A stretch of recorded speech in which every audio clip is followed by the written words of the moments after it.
Good morning, everyone, and welcome to Soul School Network. I'm Greg, and we have a small group here online with us. Many of you will be watching on our YouTube channel, Soul School Network. Our guest today is Pamela Burton. I'm going to share a little bit more about Pamela momentarily. But as we always do, we're going to start off with a guided meditation featuring one of our facilitators, Corey Anka, and Sue will play the recording. Thank you, Greg. I sure will. And Koryanka's with us today, but her internet isn't what it could be. And so this is why we are going to do the recording. And I just have to find it. I'm sorry. I thought it is open, so I'm not sure why I don't see it. So pardon me. You could cut this. Oh, here it is. You can cut this part out if you want. Yeah, that'll be our first edit of the day.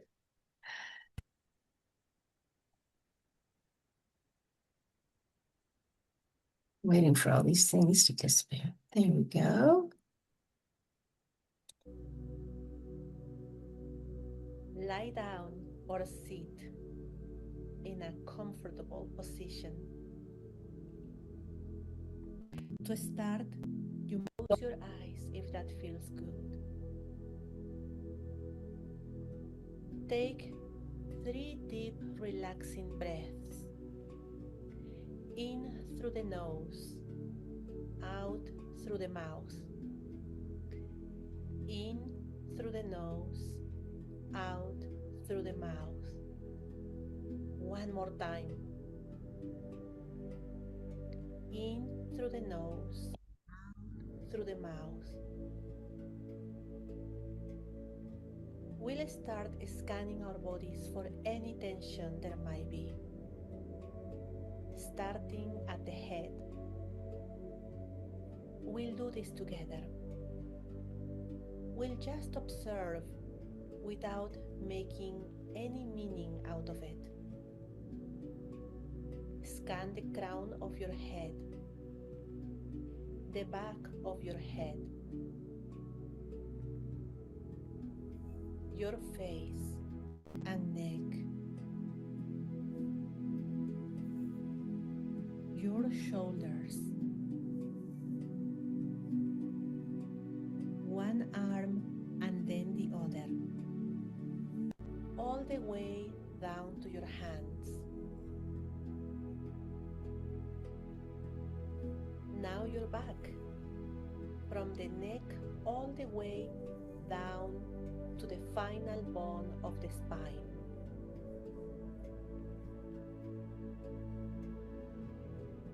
You can focus your attention now on your chest and your abdomen.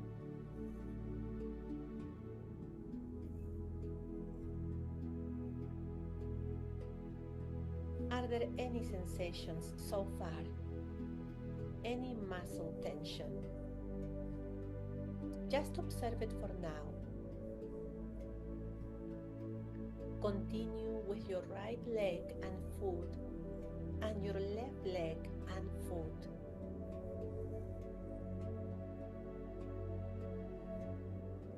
Wherever you found tension, let it go.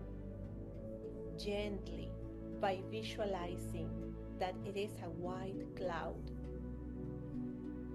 that slides down your body all the way to your feet, leaving your body through the soles of the feet. Perhaps there will be many clouds of tension leaving your body. That's great. You're letting them go. You can feel good about it. Once tension is out of your body, it will be gone and transformed into life-giving energy.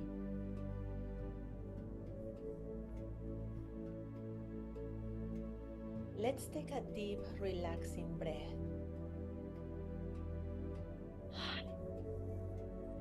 In through the nose, out through the mouth. Let it feel good. You can stretch your body and make sure you are comfortable wherever you are.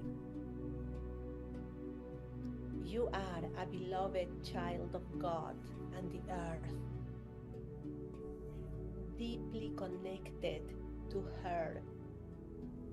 Notice how your feet are planted on the ground,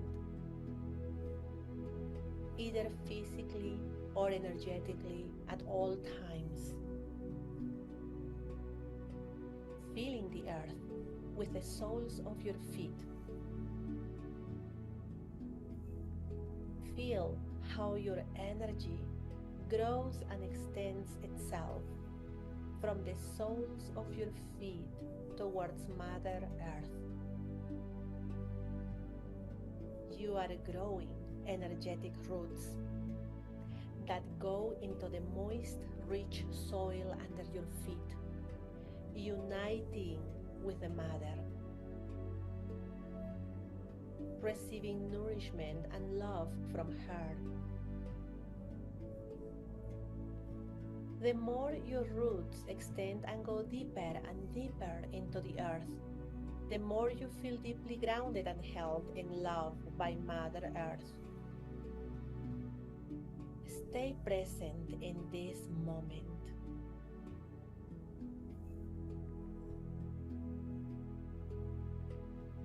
You can feel it.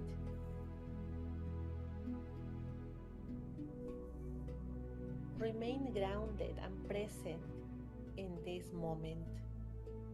Grounded and present. Grounded and present.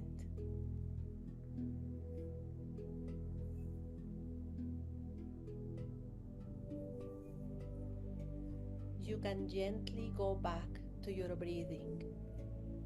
In through the nose, out through the mouth. In through the nose, out through the mouth. And one more time.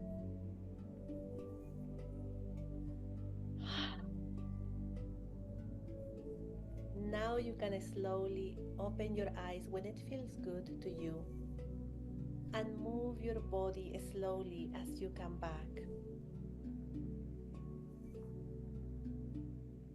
Enjoy a beautiful day. Thank you, Corianka. I hope you enjoy a beautiful day as well. And I hope everyone really got connected through that grounding meditation. Corianka, you're such a gift to us.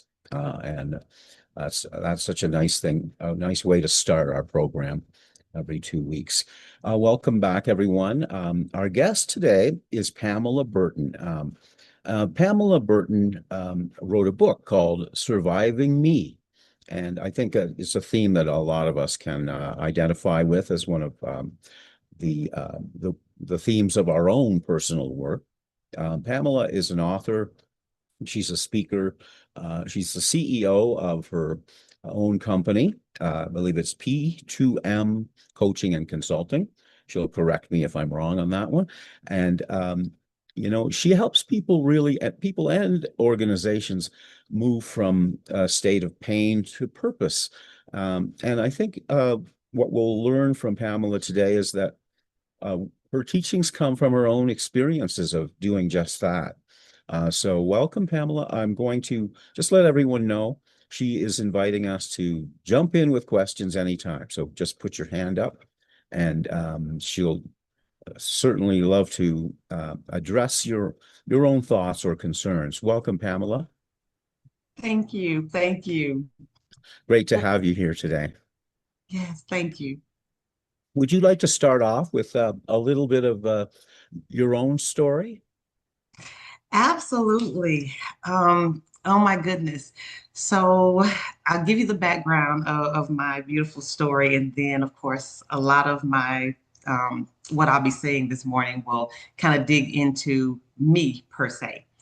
But you're looking at a young lady that I'm a mother, I'm a speaker, I'm a woman of faith. I'm a survivor. We all say survivor, but I'm a survivor. I'm an overcomer.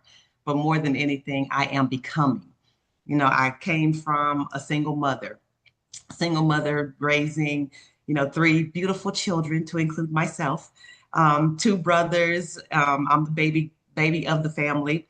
And, like many families, what happens in the house stays in the house. So, I went through a season where I dealt with molestation. Um, as I grew older, I dealt with rape in college. As I grew older, I dealt with two failed marriages, a whole lot of trauma, just on top of trauma, daddy issues, not being wanted by my father. So I had a whole lot of trauma, but all of that trauma shaped me into a better me. I just didn't understand in the moment why I had to go through what I went through and why I was, I guess you could say I was receiving what I was receiving. It's not until we get a little bit older, we start to understand and we really start to understand what we are projecting, what we are welcoming into our life, that we start to understand, wow, you know what? I forgive, I can release, I can move forward. So that is the story of me. Is it's a whole lot of hurt, a whole lot of pain, a whole lot of what some may say is sadness. But I finally had the opportunity to flip it and understand why I needed to survive Pam. Wow. So that really touches on a lot of trauma and a lot of things to work through. Can you maybe talk to us about uh, when you sort of made the decision to focus on your own self growth and what that process was like, where you started the journey? Absolutely. So I didn't start the journey until my second marriage failed. And oh my goodness, that marriage threw me for a loop, y'all. I'm not even gonna lie. I, you think you're healed, but you're really not. You think you're in this place to where life is good and you've let stuff go, and now you're just going to receive all this greatness and goodness that God has for you. Y'all, I was good at wearing masks. And I tell people that all the time. I wore a mask. I was that young lady that I'm serving in the church. I am preaching, I'm teaching, I am, helping other people. I am encouraging everybody else. But meanwhile, while I'm encouraging everybody else, I'm dying on the inside. I would come out and everybody saw the beautiful smile. They saw me being engaged. They saw me wanting to help. They saw me pouring into them. And then I would go home and I'm crying. I am miserable. I'm depressed. I'm dealing with all of these emotions, but I felt like I had to put on this act for everybody else. I felt as if I needed people to see this other side of Pam. They needed to know Pam was okay, because if they saw that Pam was sad or Pam was depressed, it made me look weak. It made me look like I wasn't an effective leader. I thought it made me look like I wasn't an effective mother, an effective friend, an effective wife. I felt like, no, you got to keep going. You got to keep pushing, because that was my upbringing. My upbringing was you keep fighting, you keep moving forward. You don't stop. You don't show emotions. Anything that happens to you, you sweep that under the rug and you keep going. We got work to do. And that is what I grew up being taught, is that you don't show that. You don't tell people what you've been through. You put that stuff to the side and you keep moving forward. So when I went into my second marriage, there was a light switch that came on after that second marriage. And I started to look at me. I didn't look at him because, initially you go through the pain of it. Here's another loss. It's my second marriage. God, why is this happening to me? Why do I deserve this? I went through all of those different emotions. What did I do? God, have I done something wrong that brought this judgment upon me? What did I do wrong? And then God finally said, but my child, my son went through all of this and he did nothing wrong. It's not about what you may or may not have done. It's about what I have need of you or from you. So when God began to deal with me about me, he began to show me you're still hurting and you are attracting what you never healed from. So because I was dealing with rejection, I was attracting people that had that same spirit of rejection. Because I dealt with the spirit of lust, I was attracting people that had that same spirit on them. Because I had daddy issues, I was attracting that same spirit. So God was showing me, you're attracting what you never healed from. And it isn't until you sit back and sit with yourself and realize that you still got stuff in you that has been lying dormant. And it's these seasons in your life that's bringing all of that stuff out. It's showing you those triggers. It's showing you what's still in you. And I'm trying to get it out of you, but you won't let it go. You know, we go into prayer and we go into all of these different things, right? And then we're just like, but I'm healed. I laid that at the altar, or I prayed about it. I released it, but you really don't know that you released it. You think you did, but you didn't. You picked it right back up. It's funny because I used to tell people all the time, lay your stuff at the altar, leave it there. Don't pick that stuff back up. But I was doing the very thing that I was telling other people not to do. I would go to the altar, I would pray, I would go in my prayer closet, I would have a little talk with Jesus, I would do all of that stuff. And then I would pick my baggage up. Me and my suitcase would walk away, and I would go start all over again with the crying, the depression, the sadness, because I didn't know how to release it. I didn't know how to let it go. I thought that was who I was. I thought that was who I was supposed to be. I'm supposed to carry this because I did this. I did this to myself. So that second marriage, it showed me. It showed me that no, Pam, you got some work to do. You got some stuff that you gotta release. You gotta let go. And I see there's a question. It says, how much did religion not being looked at as a bad situation assisted in wearing those masks? As a survivor, I wore many masks, and the church helped me to wear them. Oh my goodness, absolutely. Yes, religion helped me to wear a whole lot because no, you can't be in the church and you can't be, going through all of this. You're supposed to be speaking life into people. You're not supposed to be in here telling us about your problems. You need to, pick yourself up, and you need to carry yourself in this, prestigious manner because people are looking up to you. You're a leader. Leaders aren't supposed to go through anything. You're supposed to be the one that is pouring into other people. So yes, I would go into the church in there shouting and praising and everything else, just encouraging folks, and walking out. I'm the one that's tore up, messed up, and sad and depressed, while everybody else just pulled from me a little bit more. And then you leave empty. Your cup is empty, but everybody else, oh, she did awesome. They taught, they preached, they gave an awesome word. And all you're saying to yourself is, Lord, I need you. I'm broken. I need help. I'm in here pouring out, but I need somebody to pour into me. And that was my conversation every single day is, I'm pouring out to everybody else. I need someone to pour into me. And I didn't have that. I didn't have anybody pouring into me. So, I'm going to backtrack just a little bit, and I'm going to go into what led me to two failed marriages. Y'all, when I was younger and I went through the molestation and the abuse, I always wanted my own family. You know how we tell each other, I'm not going to make the same mistakes of my past, of my parents? I used to tell myself that lie. I'm not going to make that same mistake. I'm going to be more present. My mom may not have been present, but I'm going to be more present. My father wasn't there, so I'm going to marry a man that's going to be present. Little did I know, in my process of running, I would end up just causing more damage to myself. So I'm in the home as a child. I've dealt with the molestation from family members. Now I am in this season where I make that one pivotal mistake, and I had my high school sweetheart. We all have that beautiful love. I had my high school sweetheart. Well, after 5 years of being with my high school sweetheart, I get pregnant with my first child. And my high school sweetheart dumps me again. He dumps me and says, get rid of the child.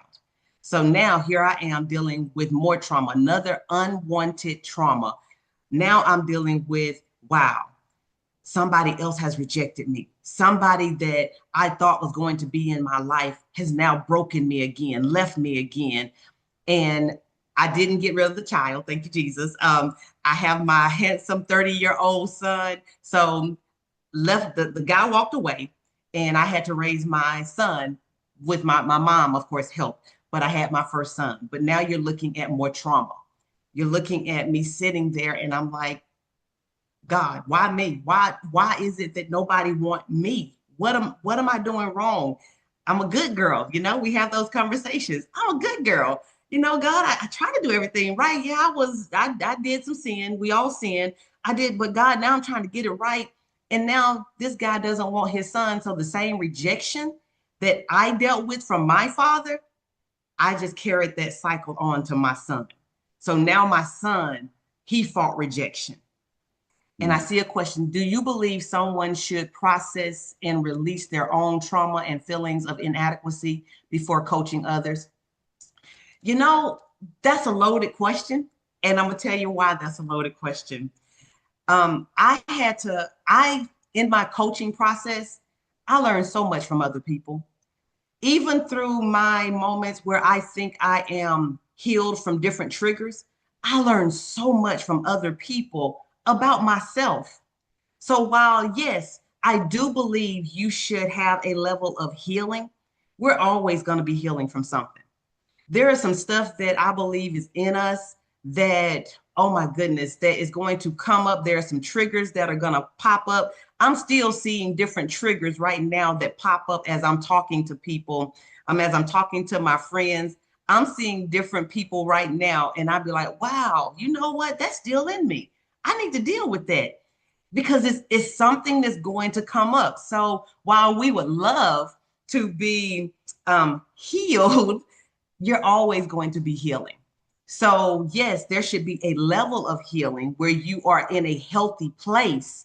You are in a place to where you can pour out on other people and not always say, we hear the term bleed on other people. You should be in a place to where you're in a healthy place to where I'm not dealing with who hurt me. I'm talking about me now. And that's when you know there is a shift.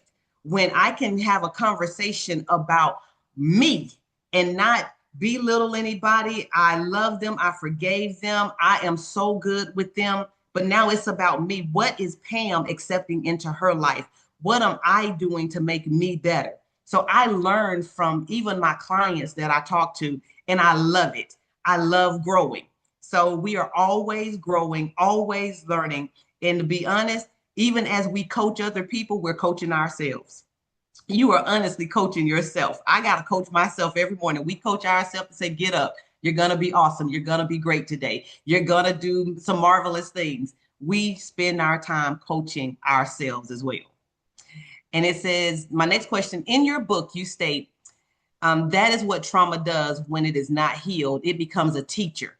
Could these two failed marriages have been a teacher for you to recognize how it was affecting your boys? Oh my goodness, y'all. That part, that was the hardest piece to write about when it came to my boys. So let me give you the story of that. When I was writing the book and I had to sit and process what my trauma did to my boys, y'all, I think I cried like a little baby. And my boys had to watch my oldest, not so much the youngest, because I have a 30-year-old and a 22-year-old. So my 30-year-old, he endured the brunt of my trauma. He endured that unhealthy Pam. He endured that angry Pam, that unhealed Pam. He endured the yelling, the crying. He endured those outbursts of rage because I was so miserable in my first marriage. In my first marriage, I was married to a guy that he stated he didn't love me. He wanted his first marriage back, but he married me because, I'm that little young girl. So he married me, but he always felt like he was supposed to be with his first wife. So I became just person that cooked, cleaned, took care of the kids. So I was just present. And even now we're best of friends. Y'all know I said I forgave. We are best of friends. I can talk to him about anything. My first husband checks on me, all of that good stuff. We have an amazing son together. But y'all, in that moment of me being so depressed, my first son, he actually had to experience all of that hurt, all of that pain. He endured that rage. And my son used to be so scared of me. And that was the hard part. He said, Mom, he said, you would be so angry sometimes that I would just be scared. He didn't feel safe asking me questions. He didn't feel safe talking to me because I was so miserable and so broken that I would lash out at him for no reason. And he endured that. So as I got older, when I finally started to realize all of what I had done to them, I sit both of my boys down and I apologized to them for the trauma that I caused them. I had to sit there and I had to cry with them. We talked, we poured it out. I've never seen my boys cry like that. But to hear their mother say, I'm sorry, I was wrong. I was wrong for how I treated y'all. I was wrong for chasing everything else and not being an effective mother like I should have been, not being a present mother like I should have been. I wasn't engaged like I should have been, because here you have a broken woman trying to raise boys, and all I'm doing, because I'm broken, I'm breaking them. Let's just call it what it was. I broke my boys. And now they're sitting here looking at their mother, who should have been their protector. Their mother became the one that was abusing them and hurting them. And it's the emotional, it was the mental, the spiritual. They felt that. And then they had to sit there once again. They're seeing their mother go to church and put on this mask. But then behind closed doors, she's angry, she's sad, she's fussing, she's yelling, she is angry with them for nothing. They could do the smallest thing, and my temper would go from 0 to 100 over the smallest of things. And they're sitting there watching, how can this woman of God be so angry and take her rage out on us? But when we had that moment where I sit and I apologize to them, we cried together, we healed together. Y'all, the worst part of all of that was, then I went into my second marriage. And when I went into my second marriage, now I'm breaking it again. Because remember, I said I wasn't really healed. So I'm thinking I'm healed, but now I'm going into my second marriage. And while I didn't lash out at them in the second marriage, my communication with them started to cease, because this new traumatic marriage that I was in was snatching my attention and draining my energy. So I'm always having to pour into this new marriage, and my kids fell by the wayside. So I wasn't communicating with them like I should have. So I really taught them how to shut down, how to deal with trauma, sadness, depression in an unhealthy way. And my oldest son, Lord knows, he has his own stories of how he dealt with trauma. Some of the same things that I did, I attempted to take my life at one point. I did all of that. Well, a lot of that, my oldest son, he tried the same thing, because of that cycle that I passed down generation to generation. I was passing down unhealthy cycles. So my next question is, it's clear that your relationship with God was and is a big part of your personal journey to healing. Was there anything else that guided you toward a place where you can help others? For example, reading, working with life coaches, perhaps therapy of some kind? Oh, y'all, let's talk about therapy. Remember, I told y'all I have answers, right? I actually sought out therapy. And I sat with 3 different therapists, and each one of those therapists told me, why are you here? Why are you talking to us? You have all the answers. You know what you're supposed to be doing. So why are you talking to us about your trauma when you already got the answers and you know how to heal from your trauma? It was so bad to the point to where I had to tell my therapist, you know what? Sometimes we just need people to listen. It's not always about the answer. It's about having somebody listen to me and just validate that I'm not crazy, that what I am feeling is okay. So I had to go through 3 different therapists, and I'm coaching them on how to deal with their own clients, me being one of them. So it got to the point to where, well, I truly believe there are some amazing therapists out there. I did not have an experience with mine to where I would say I gained anything from them. I just learned, okay, you know what? Let me go back over here to this prayer closet. I did do a whole lot of reading. I did a whole lot of some soul searching. I sat with myself in quiet places and I would just sit and talk to myself. And people say, don't talk to yourself. No, I talk to myself. I would ask myself questions. Pam, why are we here? Pam, what is it in you? What is that thing? And it's like, you know how you know there's something there, but you can't put your finger on it. You're like, I know there is something hidden. I just can't. God, why am I acting like this? Why am I receiving this stuff into my life? What is this? I couldn't figure it out, but I spent time sitting in a room just crying. I would just cry and bawl and just like, okay, I don't know what this thing is. So for me, the biggest thing that helped me was really my faith and sitting in a room. People would say, why are you questioning God? Because he's the one with the answer for me. So I got to ask him, if he's the one that got the answer, then I need to be talking to him.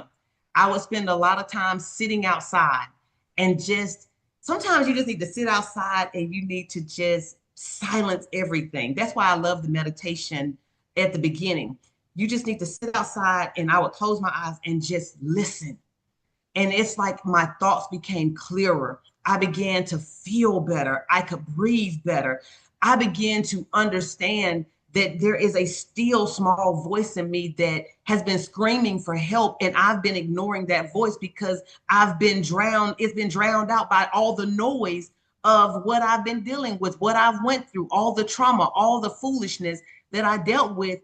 All of that was clouding my judgment. It was clouding my thoughts. So I couldn't hear clearly. I couldn't dig out what was there.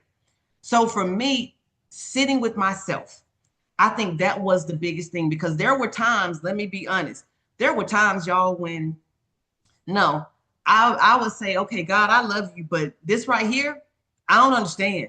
And you would get angry. Let's be real. We would get angry. We would get angry with God. I got angry because I'm like, but God, I'm trying to do right.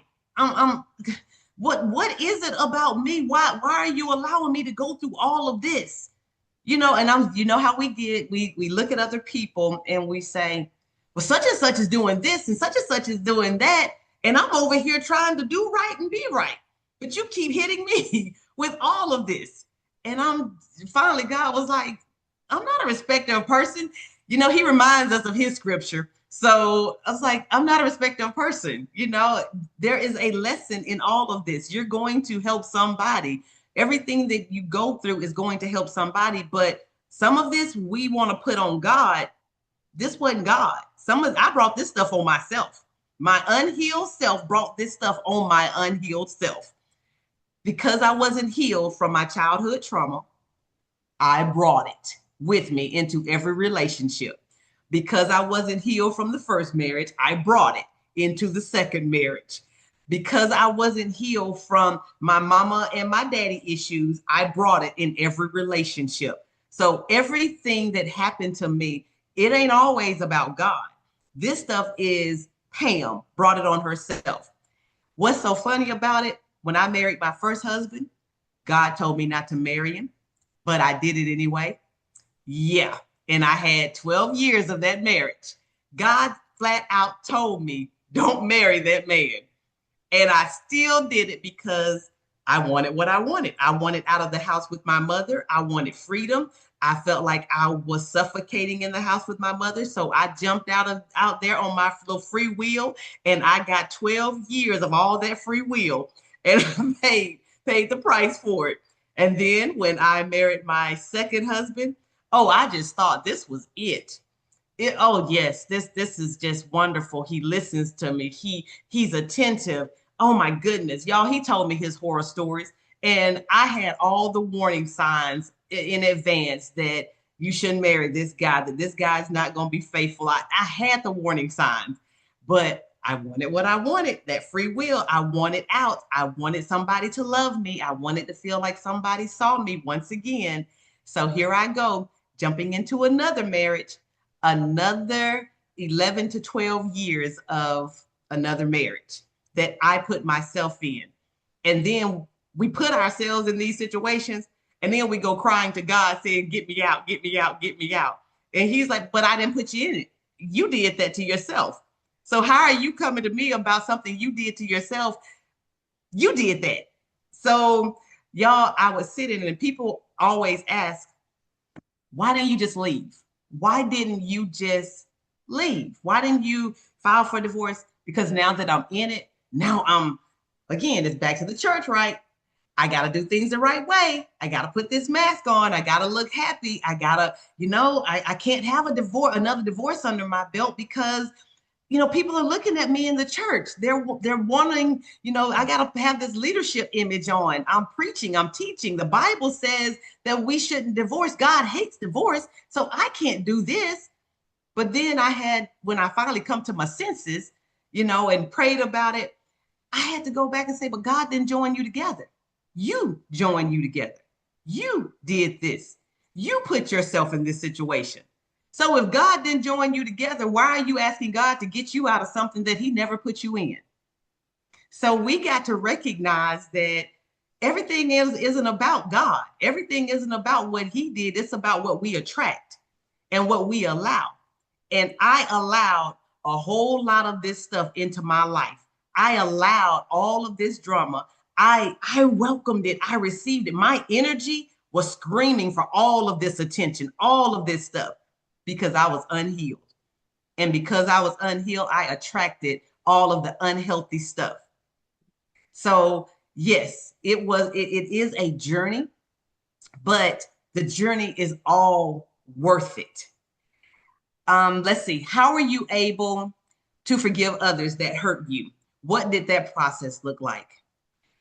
You know what? It goes back to the church. Because while I can't blame, God for what happened to me, what I can do is hold myself accountable for what happened to me. And I can say it wasn't always about them and the others that hurt me. It was about me welcoming that into my life.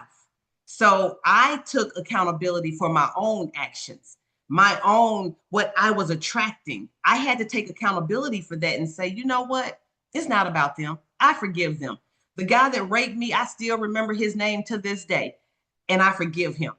The family members that molested me, I still see them on a regular basis when I go home. I forgive them.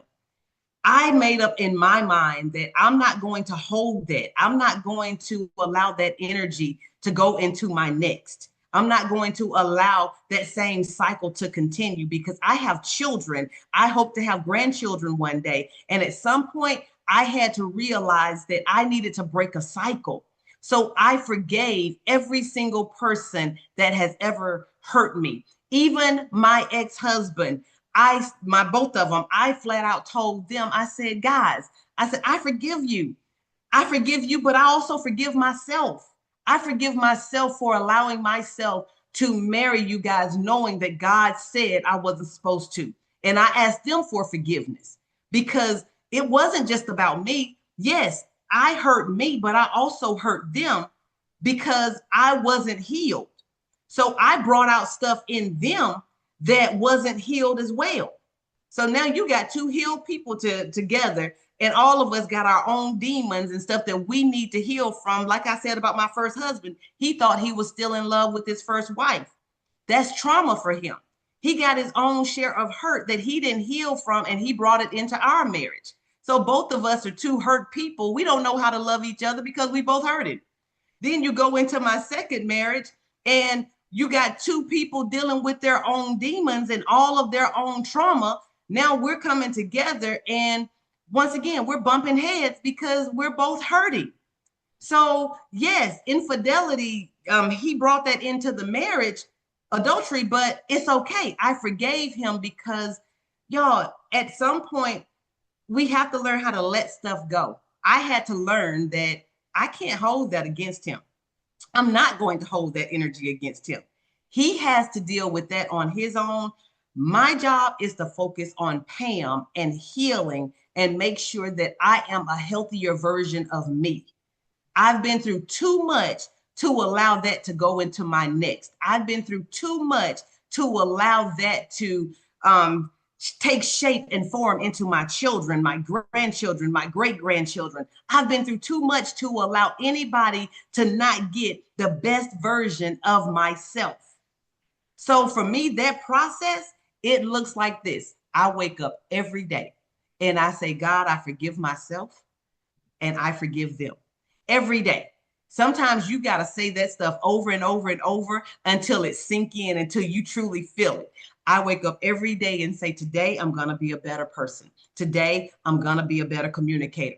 I know my areas that I need to work on. Today, you know what? I'm going to love differently. Today, I'm going to be a blessing to somebody else. I wake up every day saying, God, whatever the universe has for me, I receive it. God, whatever you're going to do in my life, I receive it. I welcome it. I welcome new people. I welcome the strangers that I'm going to meet along this journey. God, I welcome the work that you're going to do with my hands. Whatever it is that you want me to do, I am available to do it. And then I just talk to myself. That is how I do my healing process. Every day, it's a healing process. Every day you wake up with a smile on your face. You wake up with gratitude in your heart every day. And yes, are there days where there are triggers and you be like, "Ooh, okay, that I'm crying a little bit." And then I quickly pull myself up and say, "Oh, no, we're not going backwards. We're past this. Let's go forward." Okay, whatever that thing is, I release it right now. And now let me walk out into my next. That's my healing process every single day. And then I make it my life's journey to be a blessing to other people. How can I pour into somebody else and help them and keep them from going through some of the same challenges and struggles that I went through? How do I keep them from feeling this trauma and carrying this trauma into their next? Because we block ourselves from stepping into our next because we keep carrying the same cycles into every single relationship. So when I did the book, I wanted people to go on a healing journey with me. I wanted us to, yes, you may see my story, but now let's dig into your story. Let's talk about what's in you that you need to heal from. What are some of those things that you thought you were healed from and it's still there and we recognize it, but we bury it. We put that mask on and we keep walking, but we don't realize that you can put the mask on, but your energy doesn't change.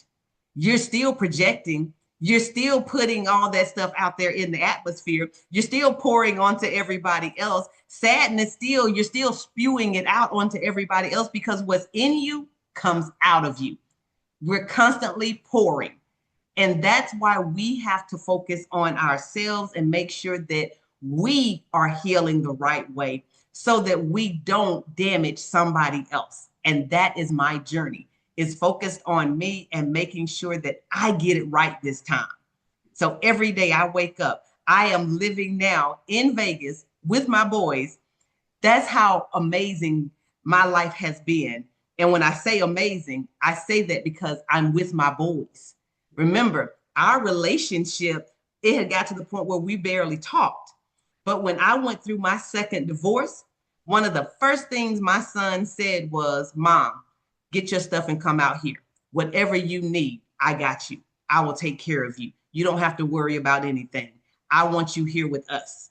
And now I'm sitting here. I get to see both of my boys every day. I wake up overjoyed every day. I wake up in a healthy space every day because God saw fit to show me that I deserve better. Life has taught me I deserve better.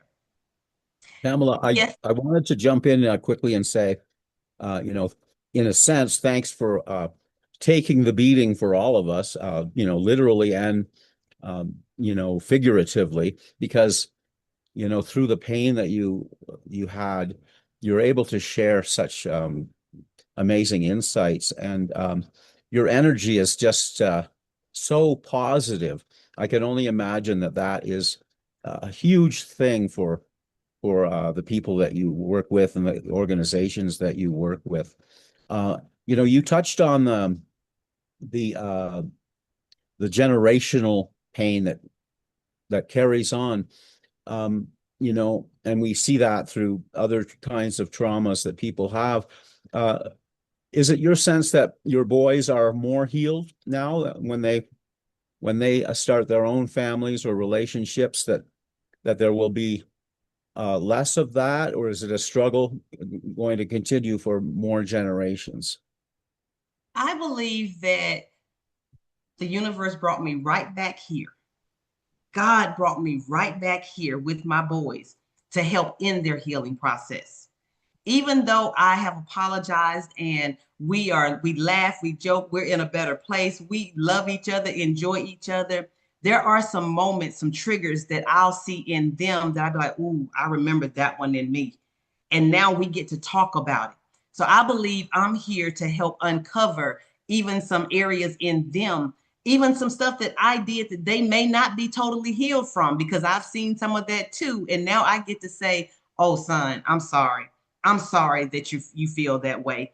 So now I'm here and I get to see some of those triggers and I get to apologize again and help them through their healing process.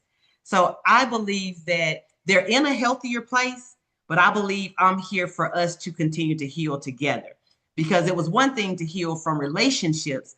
Now I believe I'm healing my relationship with my children. We are healing together. We're growing together and they are in a better place. It's just the oldest one went through so much. Now is having to shift his mindset.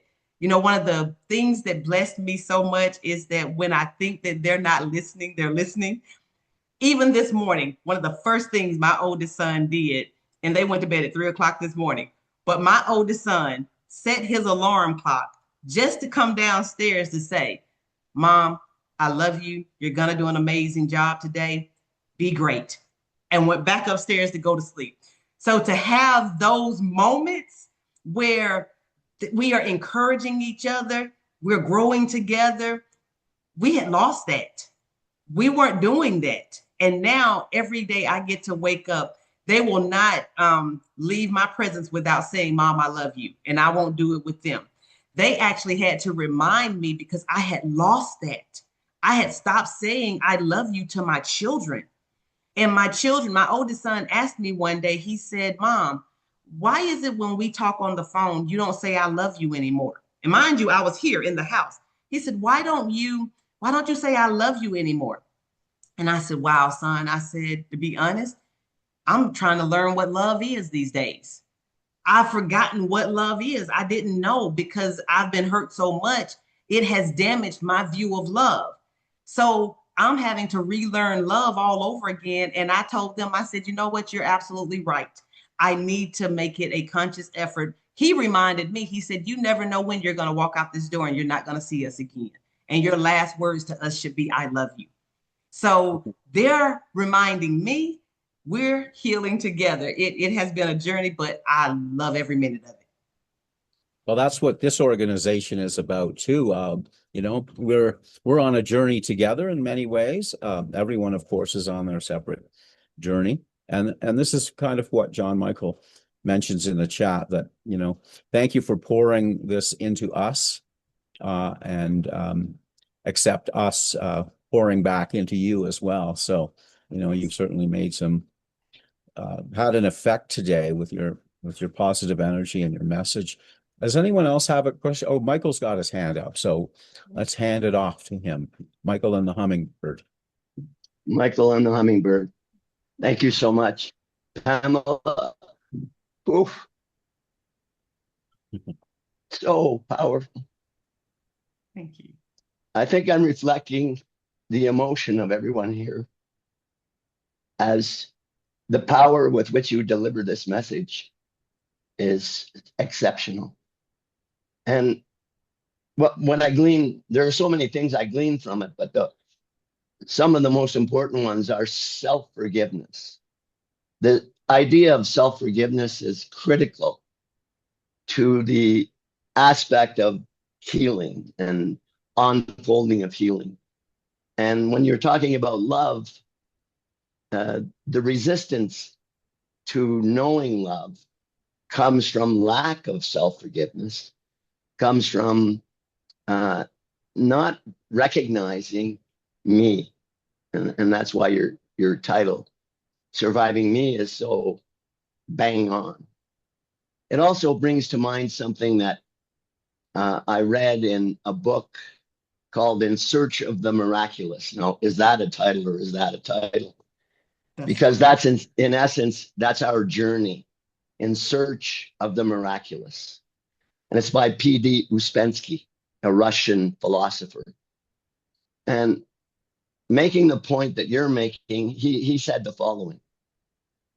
Imagine a train porter in a train station. And he goes and he gets the baggage cart and he fills up the baggage cart with all the baggage. And then he grabs the handle and he begins to pull the baggage cart. And this is a metaphor for what we do, is that we put our baggage in a baggage cart and we bring it along, pulling it. And the only thing we need to do is drop the handle.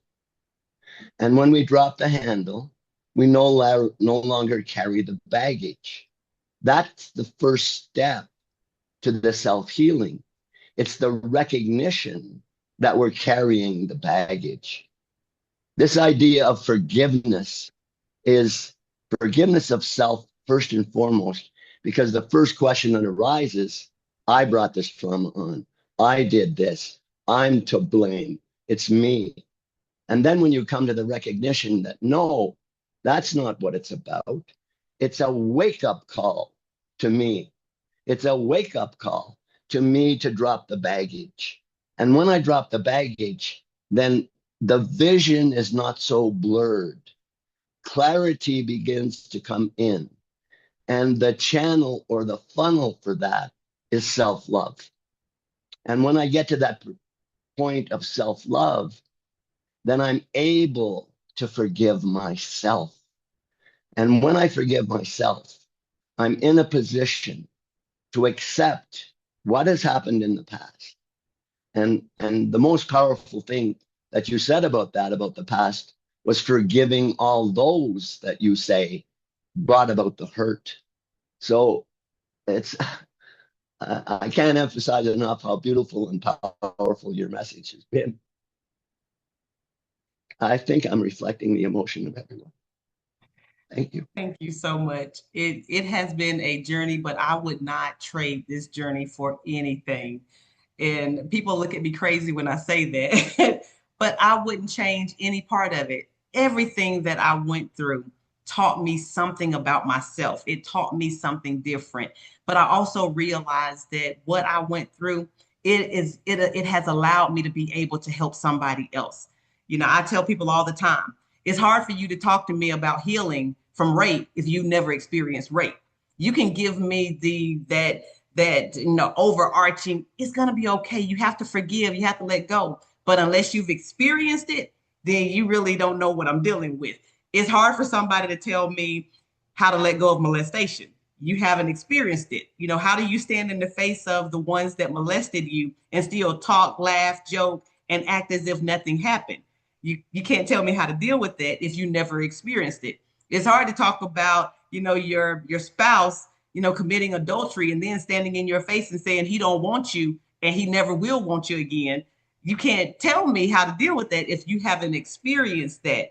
So all of that stuff that I went through, I know that was not just for me. It was for me to be able to pour into somebody else and to help somebody else. I don't trade any of that for anything. I don't regret anything that I've ever went through. I don't regret any of the decisions that I've made, because every single decision led me to this place. It led me to, had I made any decision differently, I wouldn't be sitting here with those two amazing young men in my life. It would be totally different. I would not be sitting here able to smile and rejoice and be as happy as I am because I did the work or I'm doing the work to still heal from all of that. I believe that my life is a lesson in itself, and it all had to happen the way it happened. And I love every minute of it. I love every single lesson I learned from every single thing I went through. Everything was a lesson. And I love every minute of it because God has a plan for all of it. And I believe I'm better for it. I truly am better for it. Pamela, you know, I'm going to open it up to if anyone has any last questions to ask, but I just wanted to ask you, I put your website address up there. What kinds of things can you do in terms of coaching for individuals?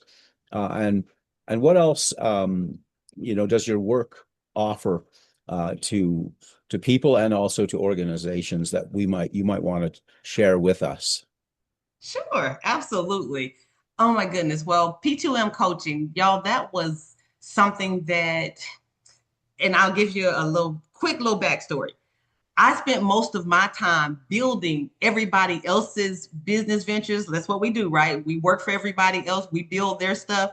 And then you wake up one day and be like, hold up, what about my passion? What about? So P2M coaching and consulting was birthed out of me losing that second marriage. I finally had the opportunity to do something for myself. I had just finished building a business with my second husband, a construction company. And when we divorced, I gave that to him and I said, you know what? I want something for me. So I wanted to do something that I was passionate about. So life coaching is about, with P2M coaching, the life coaching aspect of that is really helping people to overcome their pain. When you've been through trauma, when you've been through hurt, it helps you to understand what that pain did to you and how to overcome that pain. Doesn't mean it's always going to go away, it's always going to feel good, but we dig into all of that pain. And I talk to you about how you can be better because of that pain. The consulting piece is the business consulting piece. So I train leaders on how to be more effective leaders, how to communicate better.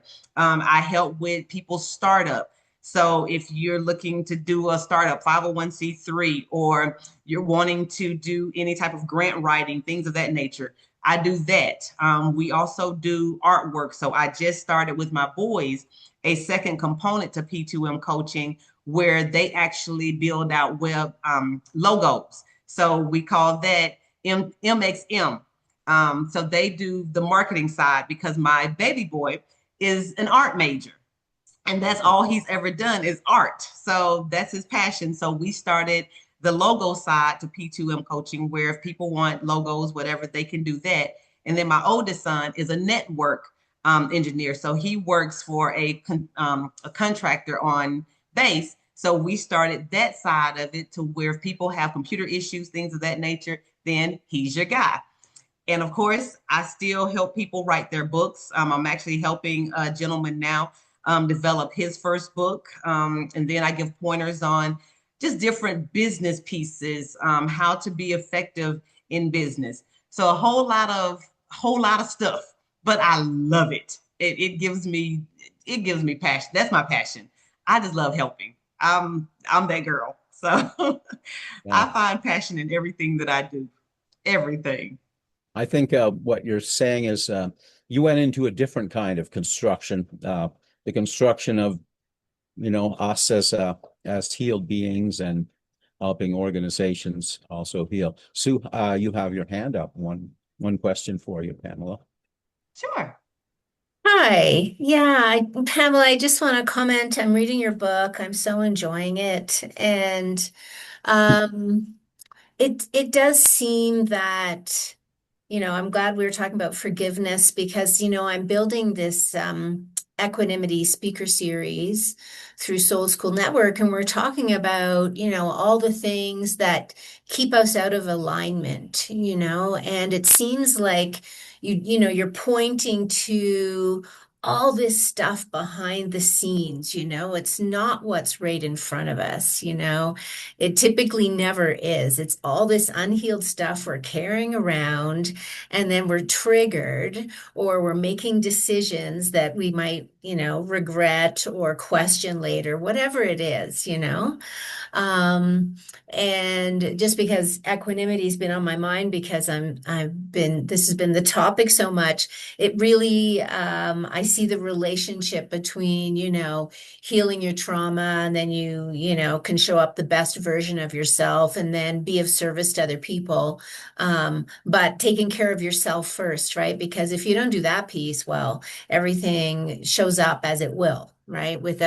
From your unhealed self. So anyway, Yes. thanks for all the reminders today, because, we all have trauma. It doesn't look like your story. And, thank you for sharing it and being so honest and open with us. I think that's really how we take the message deeply. Like, people's stories matter. So thanks for sharing it, Pamela. I appreciate it. Really do. Absolutely. Absolutely. Okay, I see your question, Cecilia.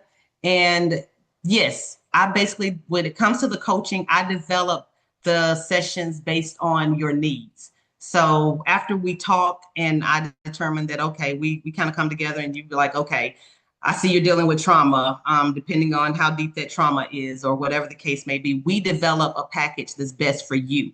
You may only need one session. You may want to do months. I have some clients that want to talk to me every week, and that's fine. And I have some that want to do once a month. It really depends on what your needs are. Michelle.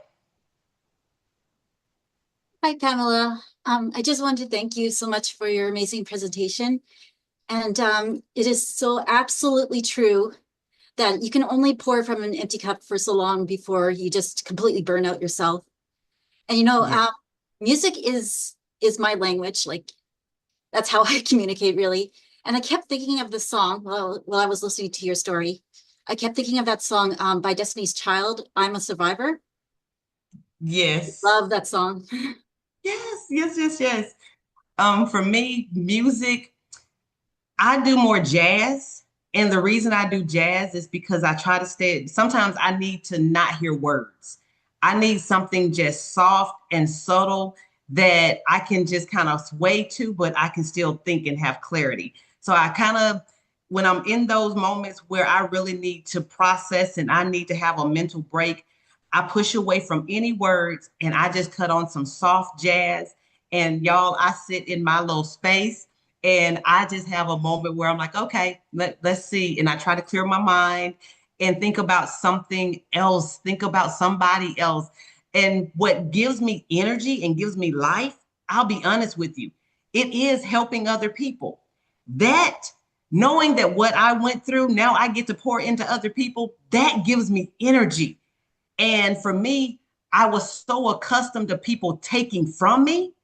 Now I'm in a position to where now I can pour into other people and I don't leave with an empty cup anymore because I know where to go to get my cup filled now. And I didn't get that in the past because remember, like Michael said earlier, you pulled that bag, that luggage along with you. I was so busy pulling that luggage along with me, my cup was always empty because I was always exhausted and tired. So now the luggage is gone. Now my cup is constantly being refilled because I know how to sit with my jazz, meditate, and welcome all that good energy back in. I know how to pray. I know how to seek God and just like, okay, we're good now. I'm full now. I'm replenished. And then I go and pour into somebody else because I want to pass forward all these lessons that I have learned and pray that my healing journey helps somebody else to heal. That's my goal now, is being able to help somebody else. Wonderful. I want to thank Silesia and Michelle for excellent questions. Michelle, great analogy with the cup that you keep pouring into. I've never heard that before, but obviously Pam knows and understands what you were saying. So I think we've run out of questions for you, Pam, at least for this visit. So Thank you so much for spending the time with us. You've energized Can I us. say hi? Yeah, absolutely, Sarah. Can you hear me? Yeah. Hi, I arrived late, Pamela, and I'm Michael's daughter, Michael and Susan's daughter. And I just am so grateful that I caught the second half of this. And I also had songs coming to me and I'm relating to all these things that you're saying. And also, I'll be 48 in a few weeks. And a lot of these things that you're talking about are just coming in as a revelation, you know, from walking in nature, from listening to nature, the earth, the air, the fire, the water, contemplating these things, being so blessed to be surrounded by nature right now. Yesterday, I had this sort of download or just the information coming in that all of these tests, all of these things that are coming to me to work through, when I surrender to it and just accept it, and let sort of the dust settle, if you will, then I realized, wait, a lot of it's just my nervous system is so overloaded that I can't, and it's getting all amped up. And it's just exactly like Michael said, putting it down. And Susan made the joke to me when I was last visiting in Peru. I love these little bags. They have all these beautiful bags. And instead of having two suitcases all neatly packed, of course, I've got a duffel bag and another smaller bag. And she said, "Oh, bag lady." And my face just shrouded over. And after Susan said, I wasn't making a comment on, of course, why did the shadow go over my face? Because there's a piece of me that knows that, and it's the Bag Lady song by Erica Badu. It came into my head as we were packing to come up here to the Adirondacks, New York State. I heard the bag lady, like, "You're going to miss your bus dragging all those bags like that. And one day he's going to say, you're crowding my space." You know, I can't, if people are working on things and I'm bringing all these things with me, it's, of course, the metaphor of it. I'm also a writer, so I listen to a lot of jazz, a lot of Enya, a lot of Henry Mancini, like just the movie soundtrack, or just open the window and if there's water where we are and listening to the water, listening to the birds and the trees. So this information to share with someone else, the lesson, the blessing in the lesson, that if you're having lessons, congratulations, you're alive. You're still here. And so when the lessons stop, so do the blessings. I feel so. Any lesson that's coming, it's saying, "Am I frozen? Are we still there, everyone?" You're good. Yes, you're good. Yeah, we're here. Okay, We did because lose a everyone is little bit, frozen for me. but it So was yeah, we it's heard everything. just I didn't have a pen, and then as I was listening, I thought, I don't need a pen. I've been writing this down already. So thank you so much. I'm so glad I made it. Big bless to you, Pamela. Thank you. You. Wonderful. Thank you, everyone. You know, Pam, we have another real jazz lover here. That's Michael. And he's going to help us wrap things up today with the mantra of unification. It's what we say at the end of each of our programs. Sue's going to put it up on the screen for us so we can follow along with the words, but it really does reflect what you've been sharing with us today. Michael? Thank you, Greg. The mantra of unification. The souls of all are one, and I am one with them. I seek to love, not hate. I seek to serve and not exact due service. I seek to heal, not hurt. Let pain bring due reward of light and love. Let the soul control the outer form and life and all events, and bring to light the love that underlines the happenings of the time. Let vision come and insight. Let the future stand revealed. Let inner union demonstrate and outer cleavages be gone. Let love prevail. Let all people love.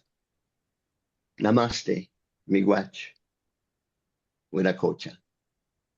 Thank you, Michael. And again, thanks Pam. Some of us, I'm sure, will be reaching out to you for more of your joyous take on life and the way that can help us. So much appreciated being here. Thank you. We'll see you again soon, I'm hoping. So thank you, everyone. It's been a wonderful session. We're back in 2 weeks with another guest speaker. Pam, if you're up to it, feel free to join us for that. Just want to mention our website is soulschoolnetwork.com. We're also on YouTube, Soul School Network.